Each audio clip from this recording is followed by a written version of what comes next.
Hello guys, Miss Hoke here. Today's report I hope will be much better than on Fridays. You know how to behave, you know how I expect you to behave, and if you don't behave, you know the consequences to your actions. So today we are going to continue talking about where fuel is derived, and we're going to work on day 3. So Day 3 is a reading passage, so I need all Chromebooks closed, all ears listening, all mouths closed. Solar energy is a renewable energy. It has many uses. Please read the article to learn how solar energy is converted to electricity for our use. Solar energy. Solar panels are a lot like plants. While plants use photosynthesis to convert sunlight into the energy they need to live and grow, solar panels convert sunlight into energy to power your home. Solar panels depend on the sunlight for power. The sun has produced energy for billions of years. This means solar energy has been used by people for hundreds of years to cook food, keep warm, and dry clothes. Today, solar cells turn light from the sun into electricity. Solar cells are also called photovoltaic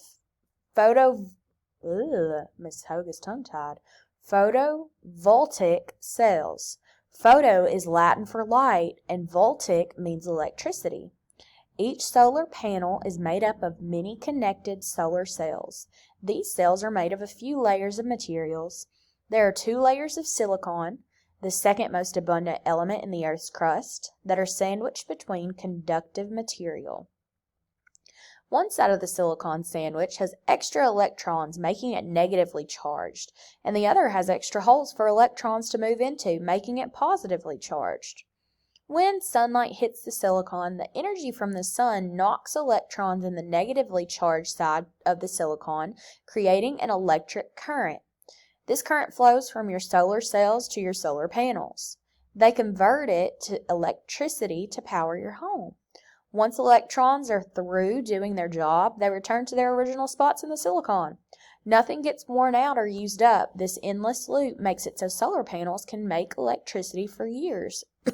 So here's an example showing the sunlight coming in, hitting the solar panel.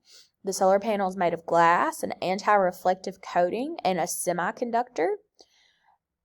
In order for the sunlight to be changed into electricity, the silicon and the electrons inside of the conductor need to move.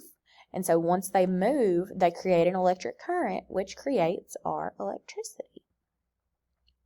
Solar panels are not just for houses. In fact, solar panels are used all around us to power many different things.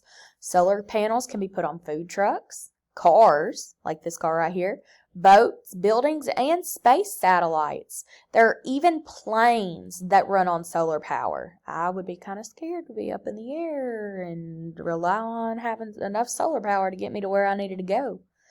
Solar panels can also be used to power small things such as calculators and the orange flashing highway signs that warn us about a traffic jam or a closed exit. Many homes have small solar-powered lights around their walks and flower beds. Solar energy is all around us. So, you are going to have an opportunity to listen and watch some videos over experiments showing different types of solar energy and looking at the things that this scientist and the students that are working with him get to do. So remember what I said, best behavior, see what you can learn about solar energy, and after you finish this and watch some of the videos, I want you to type one thing that you learned in science today in Google Classroom. So it'll be underneath science, one thing I learned. I hope that y'all have a great day. Love you, bye.